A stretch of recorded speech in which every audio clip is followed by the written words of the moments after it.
sebetulnya, yang pada akhirnya produknya disampaikan oleh Pak Sumarino tadi. Begitu, ini sebetulnya pola pikir akademiknya kalau saya boleh menyampaikan. Mohon izin memperkenalkan diri kepada Ibu dan Bapak. Nama saya Purbandono.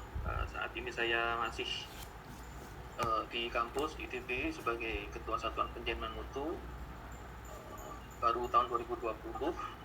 Kemudian saya juga masih Wakil Sekretaris Jenderal sebuah organisasi yang berafiliasi dengan Pusat Hidrografi Angkatan Laut, yaitu Dewan Hidrografi Indonesia. Sepatutnya saya diganti tahun ini 2021, tapi kami belum mendengar ada rencana itu. Sepertinya akan terjadi dalam waktu dekat, akan digantikan oleh orang lain.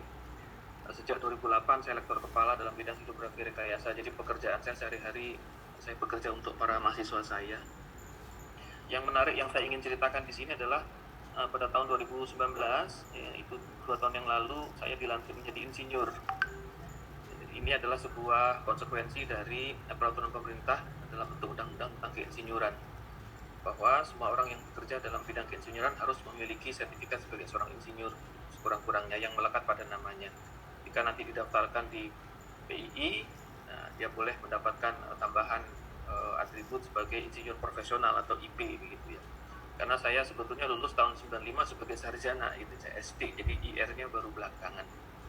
Baik, yang saya ingin sampaikan di sini pertama adalah pengertian profesi. Profesi yang dimaksud dalam presentasi ini adalah bukan profesi yang dimaknai sebagai sebuah pekerjaan, jadi bukan occupation ya, tapi profesi yang dimaksud ini adalah profesi yang di sebelah kanan yang saya tunjukkan ini adalah bahwa itu merupakan sebuah pekerjaan berkecendikiaan istilahnya begitu, atau learned occupation. Jadi dia adalah registered profession, sebuah pekerjaan yang diproteksi, yang dilindungi, yang tidak boleh semua orang melakukannya. Dan perlindungan itu juga penting untuk melindungi penggunanya, kira-kira begitu. Jadi saya membayangkan bahwa profesi yang dimaksud seperti ini, pemahaman tentang profesi yang dimaksud di dalam forum ini malam ini adalah kalau kita membayangkan pekerjaan seorang dokter, dia menjalani itu secara vertikal gitu. Dia menjadi sarjana kedokteran, kemudian dia sekolah profesi gitu ya. Kemudian mendapatkan sertifikat profesi sebagai seorang dokter, kemudian dia magang.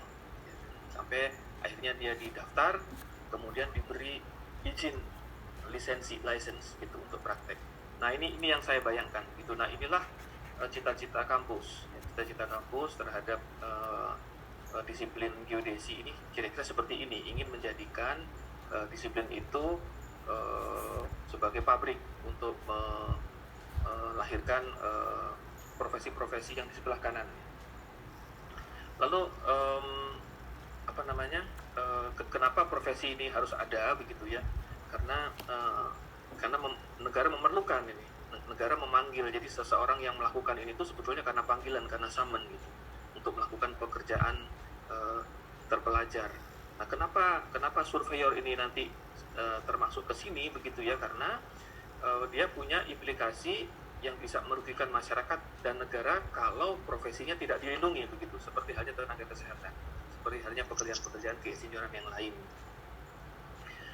Kemudian bagaimana ini kemudian mendapatkan legitimasi gitu ya terhadap surveyor ini? ASEAN sudah memberikan istilahnya ya, memberikan rekognisi istilahnya begitu, bahwa surveyor itu di tingkat ASEAN adalah registered profession. Tadi Pak Sumarino juga sudah menyampaikan ini sudah dalam tanda kutip, saya tidak tahu apakah betul istilahnya ya, khusus untuk profesi surveyor itu MRA-nya sudah diratifikasi melalui Perpres 45/2021, kemudian dioperasionalkan dalam peraturan badan yang baru terbit beberapa hari yang lalu, nomor 14 tahun 2021. Nah, selain surveyor, MRA ASEAN juga menyebut dokter ya, yang dicontohkan di awal paparan ini, kemudian dokter gigi, perawat, arsitek, insinyur dibedakan dari surveyor, akuntan, dan pemandu wisata. Saya sendiri karena punya latar belakang hidrografi, jadi kami juga sudah memulai ini begitu. Kami sudah memulai ini cukup lama, tahun 2013 kami merintis pendidikan di atas sarjana yang lamanya 2 semester, dan kami membayangkan itu adalah sebuah pendidikan profesi. Sehingga akhirnya tahun ini pun dia menjelma menjadi sekolah profesi begitu. Kami sudah meluluskan beberapa orang. Nah, kenapa kami melakukan itu? Karena di mata internasional, surveyor hidrografi itu adalah sebuah spesialisasi dari pekerjaan survei yang bekerja di laut, dan dia berafiliasi kepada seseorang yang disebut sebagai Chief of Hydrographer. Nah, Chief of Hydrographer itu kalau di Indonesia oleh Presiden, oleh pemerintah, oleh Pepres itu ditugaskan kepada Pusidrosa, Pusat Hidrografi Angkatan Laut. Nah, dialah duta hidrografi negara kita di Monaco, kira-kira begitu. Nah, dialah pembina profesinya.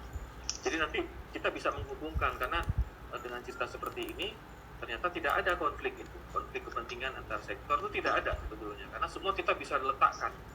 Begitu juga antara pemangku kepentingan di dalam kolom-kolom maupun baris-barisnya itu kita bisa letakkan dengan nyaman begitu. Jadi friksinya akan sangat minimum. Hidrografi mewajibkan setiap negara itu punya skema nasional. Saya rasa ini juga semangat yang ada di FIG, bahwa setiap negara, setiap teritorial itu harus punya skema nasional untuk profesi itu. Saya rasa di profesi yang lain ada. Sekali lagi ini profesi yang bukan occupation, jadi betul-betul yang registered profession tadi, yang learn occupation tadi. Dokter, lawyer, accountant, itu semua pasti punya national scheme. Dan kami juga sedang menyusun ini begitu dengan pusat hidrografi dalam konteks International Hydrographic Organization, karena garis komandonya jelas. Lalu yang sedang diupayakan pada saat ini adalah bagaimana menyelaraskan ini dengan apa yang terjadi di negara kita saat ini gitu. Nanti saya bisa tunjukkan apa yang sedang terjadi dan bagaimana keselarasannya gitu ya. Ini saya loncat saja, saya rasa tidak ada yang membantah kenapa sih kita harus punya skema nasional. Nah, ini yang kemudian tadi kalau saya mendengar Pak Ludi tadi menyampaikan bahwa untuk mendapatkan lisensi sepatutnya seseorang untuk mendapatkan lisensi ini dia harus melewati uji kompetensi dulu begitu ya, yang sekarang belum terjadi gitu ya. Nah, sama halnya juga di hidrografi ya, pendidikan akademiknya sudah ada ya, pendidikan profesinya sudah ada gitu ya, tapi kesananya belum nyambung begitu ya. Nah, sementara kalau tadi Ibu dan Bapak mendengar Ikatan Surveyor Indonesia, mereka punya ini begitu ya, punya ini gitu ya, punya ini tapi belum nyambung ke sini gitu, tidak menuntut pendidikan profesi. Artinya begini, artinya kita sedang melakukan sesuatu yang di pulau-pulau yang kecil begitu. Nah, mudah-mudahan dari pembicaraan kita malam ini kita bisa mendapatkan gambar yang besar. Ini seharusnya tempatnya di mana sih begitu ya? Karena kalau saya lihat tidak ada konflik kewenangan di sini gitu, tidak ada pergeseran atau irisan urusan yang bersamaan itu sangat minimum gitu ya. Termasuk nanti penggunaan istilah ya kita mematuhi saja apa yang diinginkan oleh misalnya Badan Statistik gitu ya, atau Badan Ketenagakerjaan. Nah, sehingga kalau kita ingin punya skema nasional ya kita harus punya 5 pilar ini begitu. Ada satu lembaga yang menyelenggarakan pendidikan akademik, satu lembaga yang menyelenggarakan pendidikan profesi, yang meregistrasi dan memelihara keahliannya, melakukan uji kompetensi, dan akhirnya mendaftar dan memberikan lisensi, kira-kira begitu. Berikutnya adalah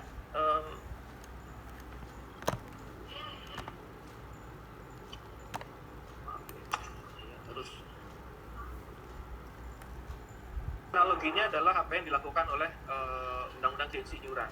Jadi skema tadi itu dioperasionalkan oleh BII dalam bentuk seperti ini begitu. Jadi maksud saya yang semangat dari gambar ini adalah bahwa konsep akademik itu sebetulnya sangat mungkin direalisasikan gitu dan sangat mungkin dikerjakan.